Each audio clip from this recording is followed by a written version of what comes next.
Hey everybody, so I know I said I'd try and update this daily, and it's been 6 days since my last update, but that's because the days have been so full and so fun and exhausting that I haven't actually had time really to just sit down and do this.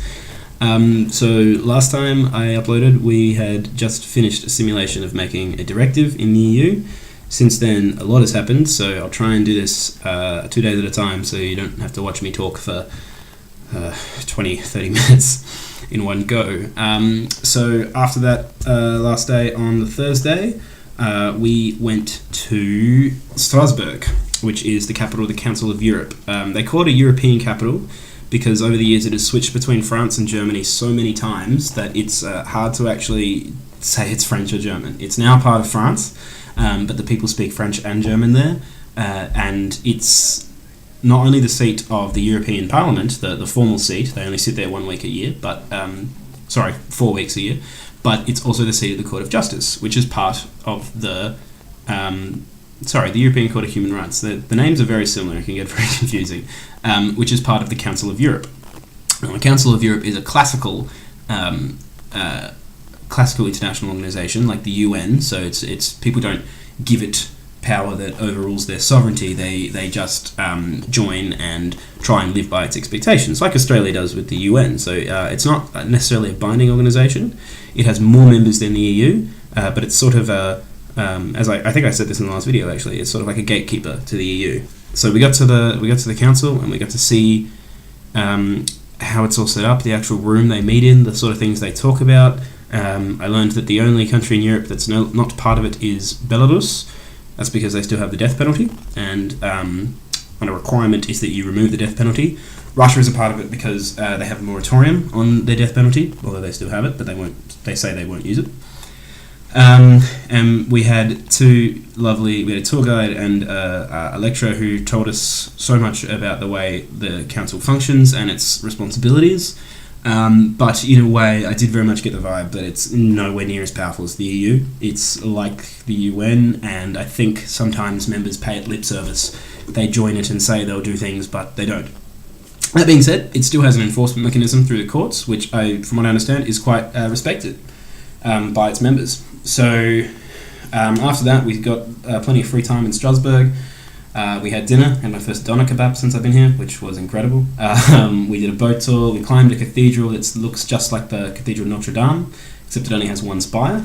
Nobody really knows why, possibly because they ran out of money.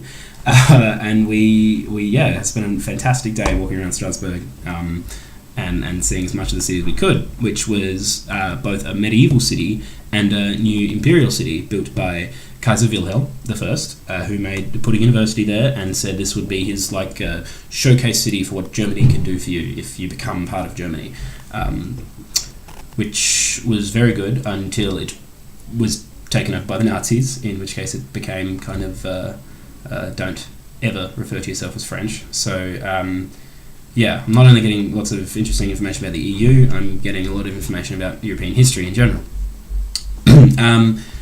So we got back that night. We all got to know each other a bit better, hung out till quite early in the morning before we went to bed, and got the next morning, and it was all about the Charter of Fundamental Rights of the EU and human rights protection in Europe, which was a very, very interesting thing to study because Europeans struggle to understand that there is no constitutional protection of human rights in Australia, and very few rights are protected at all. But that nonetheless we tend to respect human rights in a lot of cases, although our immigration policy did come up quite a bit.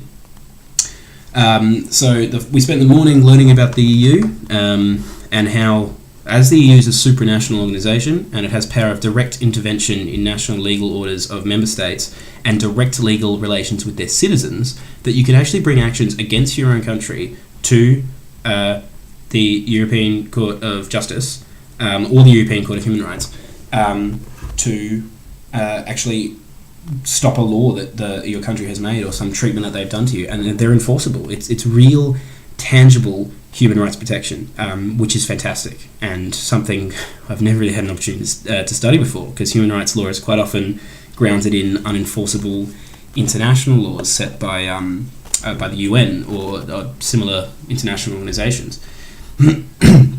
But at the same time, it sort of respects sovereignty because EU law has primacy over national laws, and it supersedes them, but it doesn't nullify them. Kind of like how in Australian law, a federal one prevails over a state law, but only to the extent of an inconsistency. So it will, change the law for a particular area, but not the whole law necessarily. And it's sort of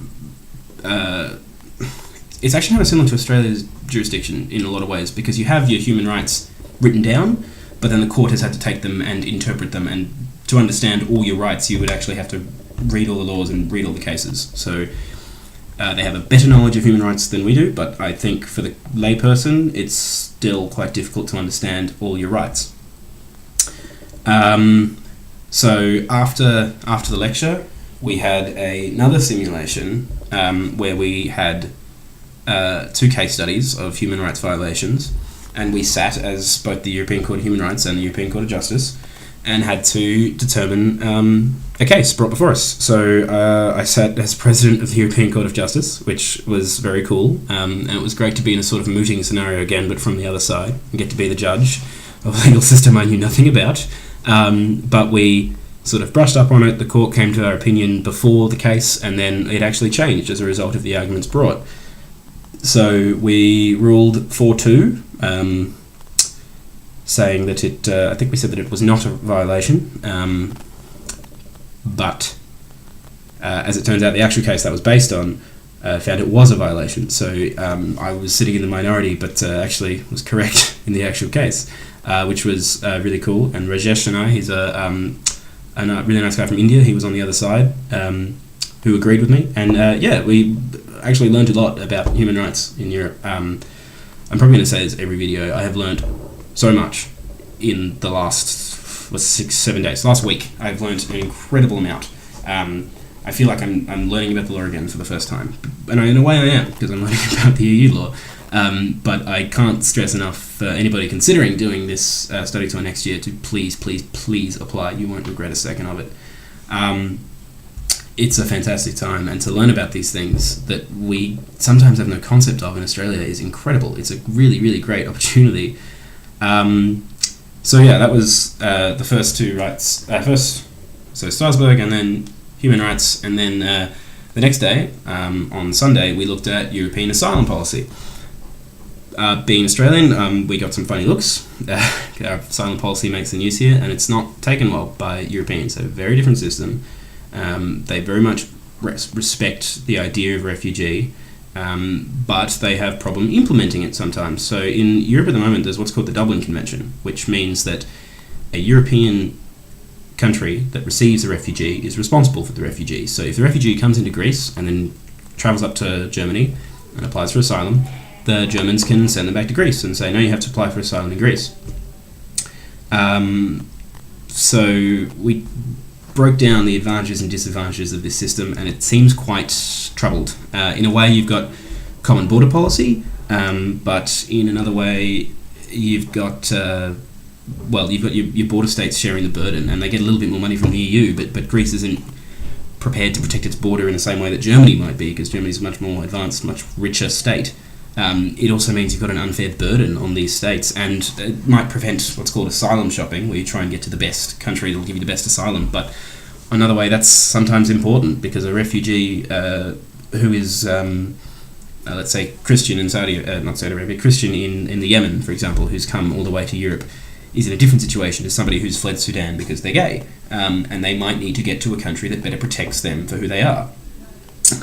We had a lecture that day by this incredible guy who works for the Red Cross, who told us all these stories of refugees he's been personally helping as part of his role with the Red Cross, and the stories of how they come to Europe are harrowing and horrible, and it really makes you think that very few people are fleeing these areas for economic reasons. They're fleeing them because they could die tomorrow, and it's difficult to resettle them. I don't think anybody's saying it's not, but they need to work better. The systems in place need to work better, both in Europe and in Australia.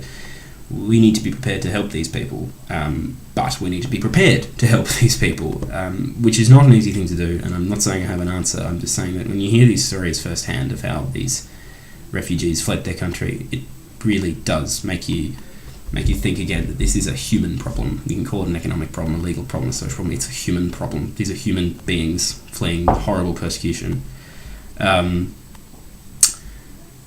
So, sorry to bring the mood down with that last little bit, but to sum that up, the European asylum policy, it's a long road away, but the overall picture is what's called modestly positive, which I think is the most non-committal German answer I've heard the whole time I'm here. But it does make sense that countries are trying to work together to make this happen, but it's not easy. It's a long road ahead, and I hope they get there. And I think Australia has a lot to learn from their policy, and the whole world really has a lot to learn, and I think Europe is a good example, but like I said, it needs some work. So I'll leave that there for now. So that's the last 3 days. Next time I'll be catching up on Brexit and populism, and also our trip to Brussels. We went to Brussels Monday and Tuesday, so I'll fill you into that on the next video. So thanks for listening. Oh, also, if you want to see any photos, follow me on my Instagram. Seamus was there too. It's got all the photos of the funny things we've been getting up to in between all the lectures and workshops. So thanks very much, and again I want to thank the Hawke EU Centre for sending me here, because I'm having the time of my life. These are the times at university that stay with you for life. So thank you, and talk soon.